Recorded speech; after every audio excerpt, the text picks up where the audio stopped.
Good evening, everyone, and welcome to another session of Healthy Hints from Ham. I am Ella Forney, and I will be your host this evening.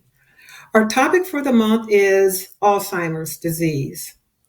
And we have two representatives from the American Alzheimer's Association that's taken the time out of their evening today to be with us. And all they're asking is that if you're watching us, if you could please put your full name and zip code in the comments. Okay.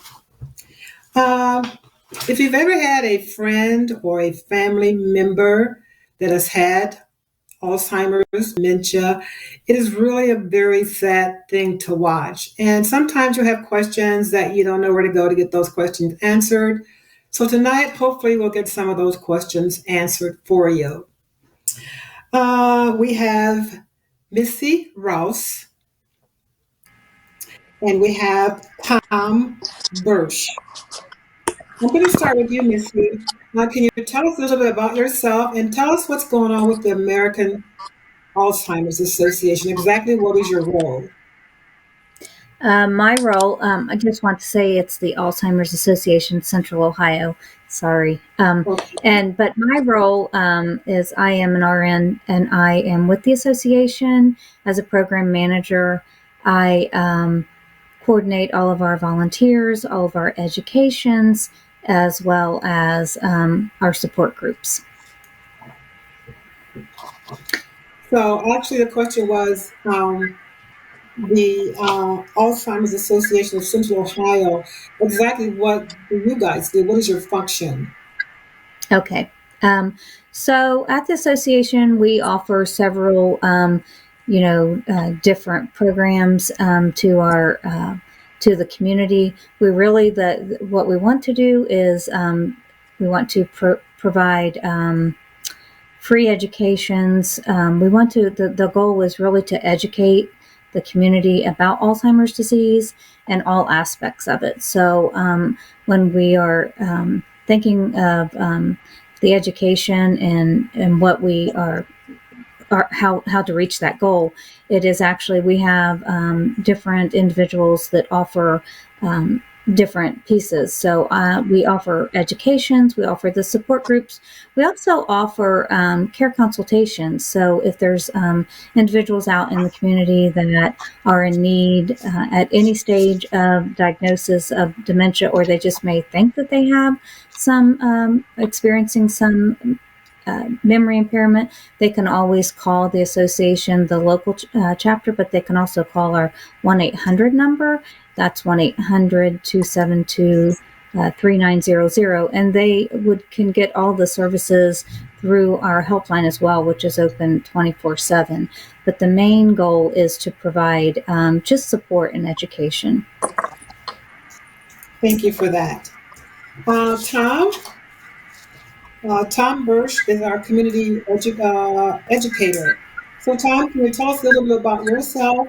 And then after that, you can go right into your presentation.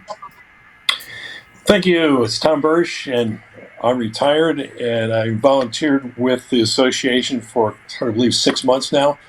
My reasons for getting involved were twofold. I wanted to be busy.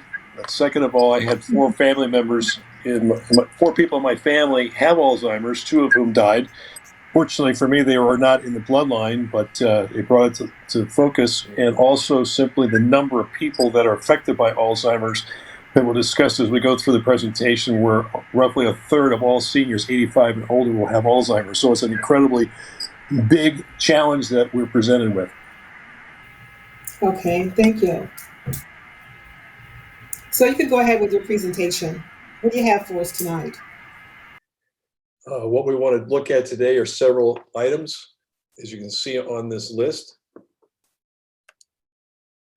What do we want to accomplish today is, first of all, we want to discuss Alzheimer's and dementia. We want to recognize how Alzheimer's disease affects the brain, the risk factors of Alzheimer's disease, what are the stages of the disease, what are any approved FDA treatments that are available, and describe how scientists are working to advance the research to find a cure for Alzheimer's, as well as name any resources that are available through our association.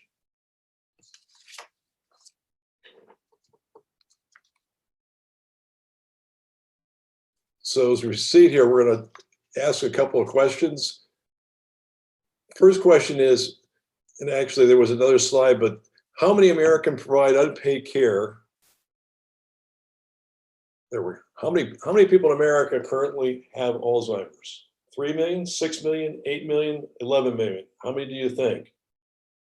The answer is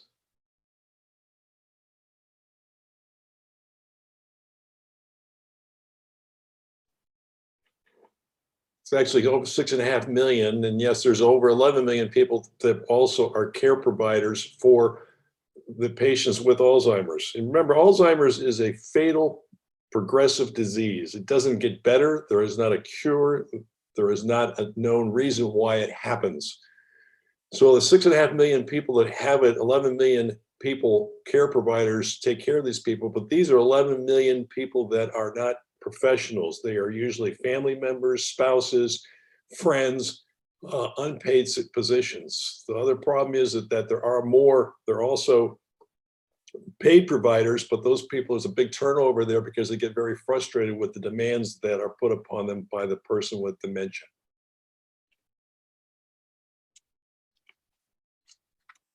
So let's check out some of the facts about Alzheimer's.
So now let's discuss Alzheimer's and dementia.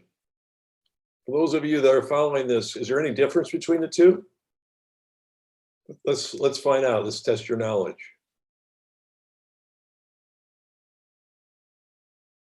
First question is, Alzheimer's normal, part of the aging process. Is that true or false?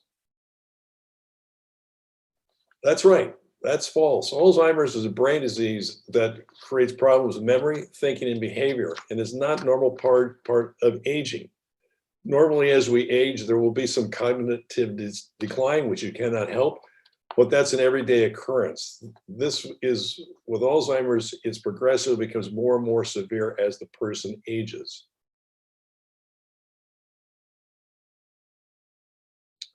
Next question is, people younger than age 65 can't get Alzheimer's. Is that true or false?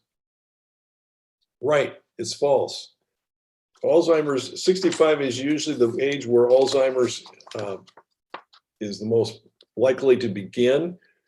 There's several factors that we think create the problems with Alzheimer's. Age is the biggest one, and 65 is when usually it starts impacting the older population. By the time people are 85 years old, roughly 34% of people 85 will have Alzheimer's. So it's an enormous disease. People can get it younger than 65. That's usually referred to as early onset, but actually, again, age is the biggest contributing factor to Alzheimer's disease.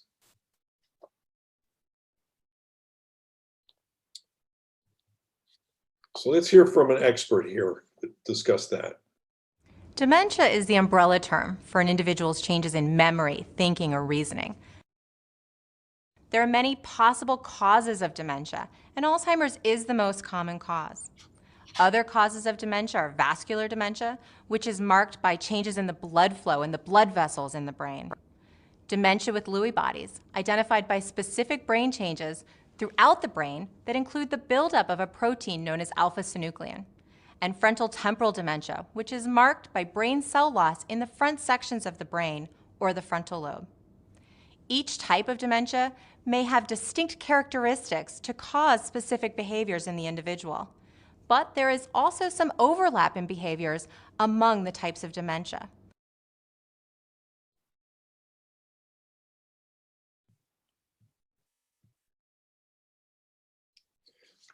So as you can see, just to summarize that dementia, Alzheimer's is part of dementia. Some people, and I thought for a long time that dementia was a separate illness, like Alzheimer's, then dementia. But actually, dementia again is a term or as an umbrella for all different types of dementia. Alzheimer's is by far the largest contributor to dementia that we have ongoing in the world.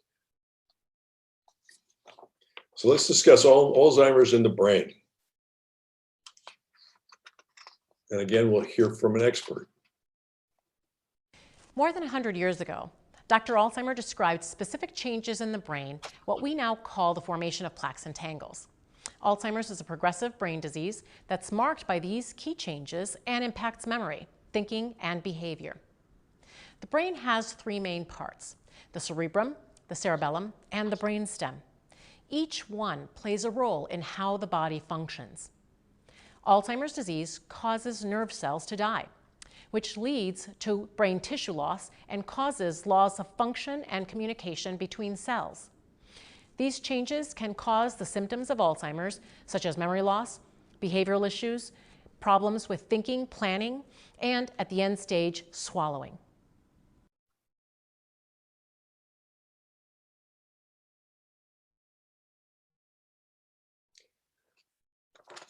That was a good definition of Alzheimer's, the disease itself. So now let's talk about risk factors. Are there things that we can do to prevent or slow down Alzheimer's?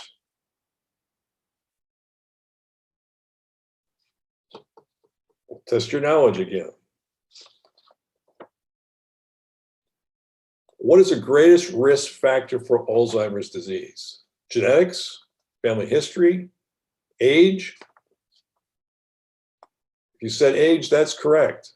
Age is the biggest factor for the disease. Genetics does play a part. We don't know to what extent that's being researched, and as we all know, every day there seems to be more and more advancements of what we can discover through genetic research. Family history is also a big part of this too. If you have one or more individuals on your side of the family that have developed Alzheimer's in the past, you should take some precautions and get into early checking to see if you're having those conditions as well.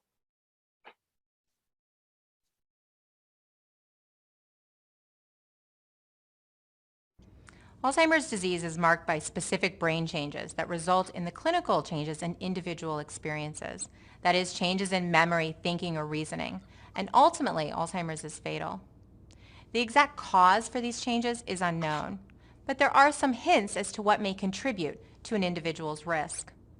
Age is the greatest known risk factor for Alzheimer's, and when we look at populations of people, we see an increased risk over the age of 65. However, Alzheimer's is not normal aging. Family history is also a known risk factor. Research has shown that those who have a parent or a sibling with Alzheimer's are more likely to develop the disease, and that risk increases if more than one family member has Alzheimer's. When we talk about the genes involved in Alzheimer's, there are two categories that could potentially be involved: risk genes and deterministic genes.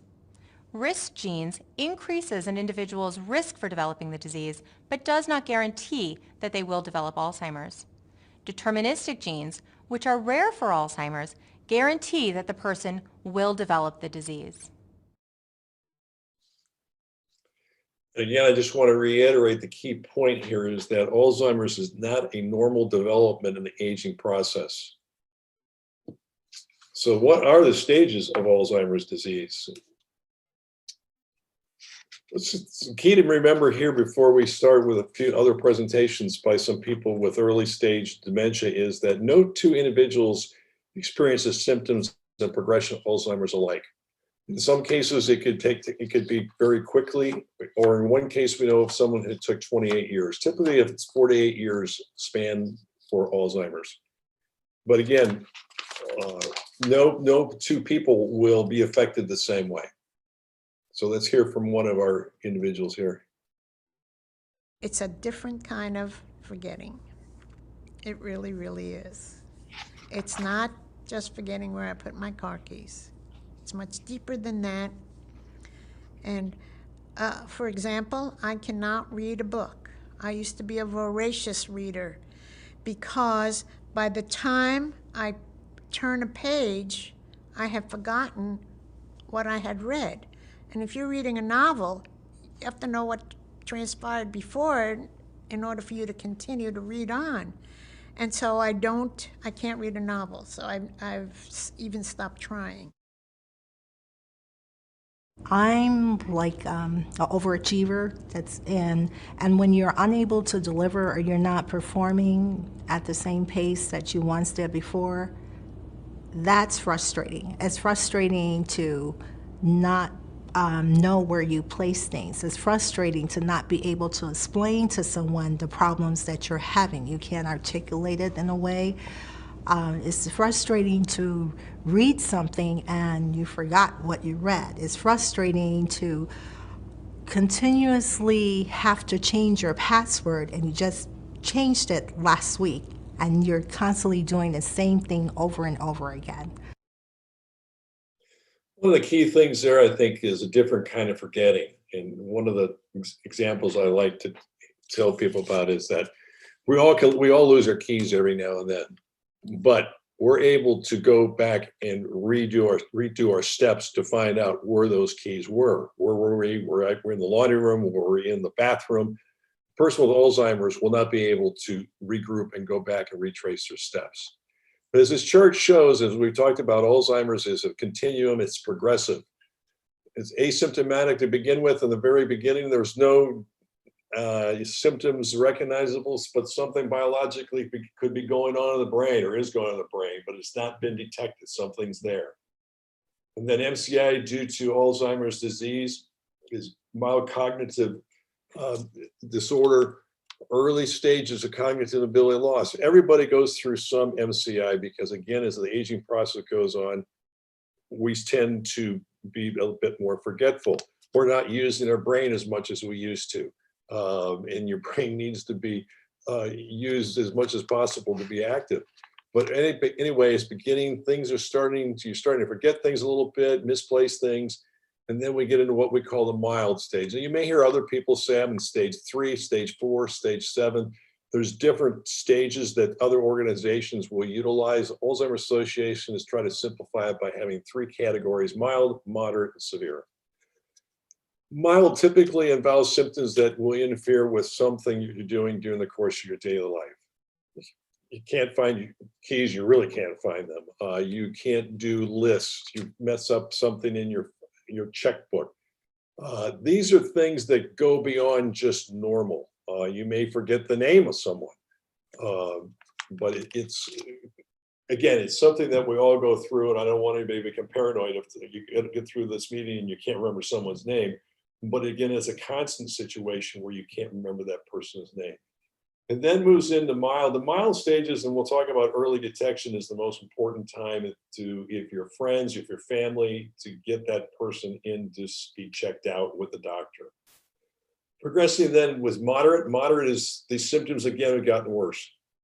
It's starting to have increased interference with daily activities. The person with mild dementia may have been able to drive. Now we're at a point where the moderate conditions don't allow that person to drive. I have an art class that I monitor, and it's interesting to watch people that I've been very good, and all of a sudden one day they're not able to do the drawings that we're doing.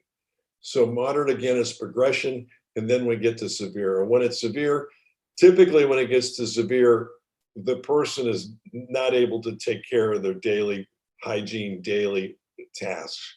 And most likely that person will have to have some type of outside care, or perhaps will have to go into a nursing home. But this is at the point that daily function is simply not there. So next slide. So again, there's 3 broad phases that we call mild, moderate, and severe. any person with Alzheimer's will develop it differently. And I think one thing that if you have some friends or yourself feel that you may have Alzheimer's, make certain to get tested. It could be something else. It could be something in your environment. It could be some stress that's happened to you. I know somebody who was 48 years old, who was a very knowledgeable person in the pharmaceutical industry, all of a sudden couldn't remember things. Her husband he took her to the doctor, and it turned out that she had water on the brain. That was creating pressure. She had that relieved and everything was fine. What are the FDA approved treatments? Remember, this is Dr. Alzheimer's was over 100 years ago when he discovered this illness, and there really hasn't been much research, or we haven't discovered that much about it until the last 20 or so years.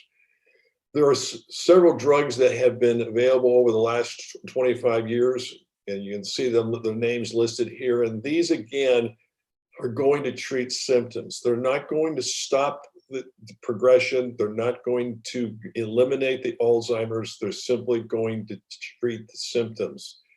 I get asked the question sometimes, what president of the United States is the one that really began to bring awareness to Alzheimer's? Anybody know that?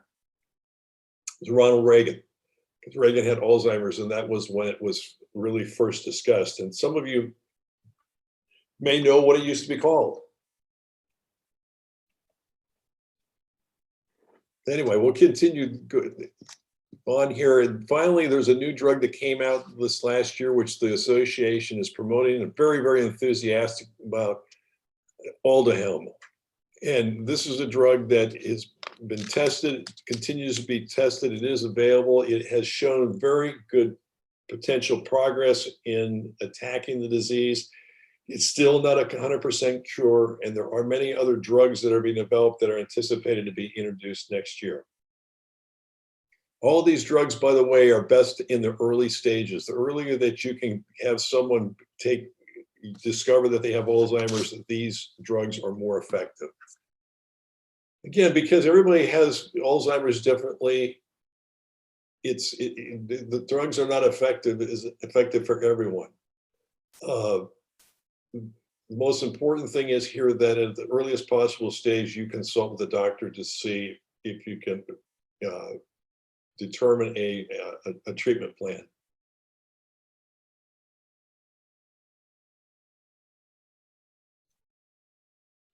Advancing Alzheimer's research, the association is doing whatever they can on this. Let's look at investigating early intervention. This is an incredibly exciting time in Alzheimer's and dementia research. The advancements that we've made in the last decade to understand the disease as a continuum, meaning that the biological changes are starting a decade or more before someone is experiencing the changes in the memory and thinking. This sets the stage for possible prevention. The idea that when we have the tools to identify those individuals at the earliest time point, and when we have the interventions to target individuals at that earliest time point, we can intervene to stop or slow the progression of the disease before an individual loses their memories. A lot of hope does come from the Alzheimer's Association, all the research that is being done. Even though there is not a cure today for the disease, I know in my heart there is going to be a cure one day.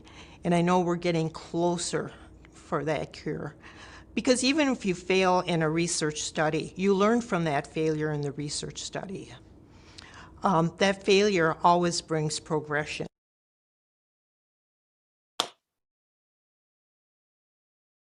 One of the most important things are clinical studies are important for the research that's being done. And these for these clinical studies, we not only need people that have Alzheimer's, but also people that don't have Alzheimer's. So we can go to the next slide here, I think. By participating in clinical research, you can move us toward methods of treatment and prevention for all those affected by this devastating disease. Alzheimer's Association Trial Match is a free clinical studies matching service for those with dementia, caregivers, and healthy volunteers. To start, simply create a confidential user profile and receive a list of studies that may be a match for you. Don't just hope for a cure, Help us find one. Again, that stresses the importance of that. It's only through these clinical studies that we can really work to find out what creates Alzheimer's and what we can do to prevent it.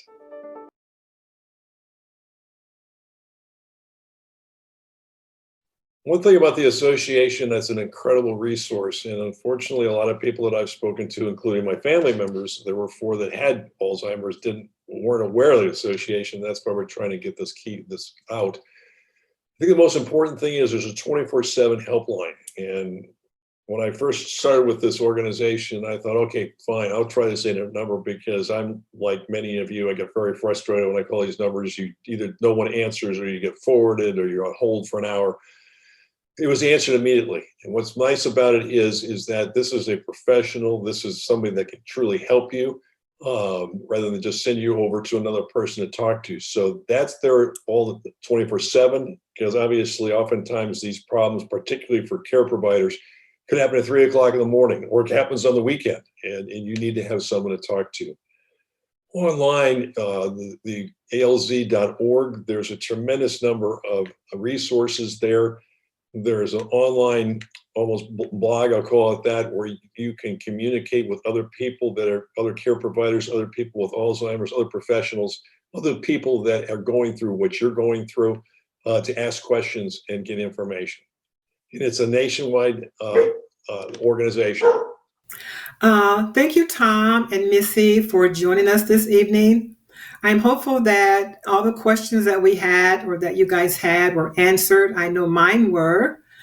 I'm glad that the Alzheimer's Association of Central Ohio was able to allow you guys to be with us this evening.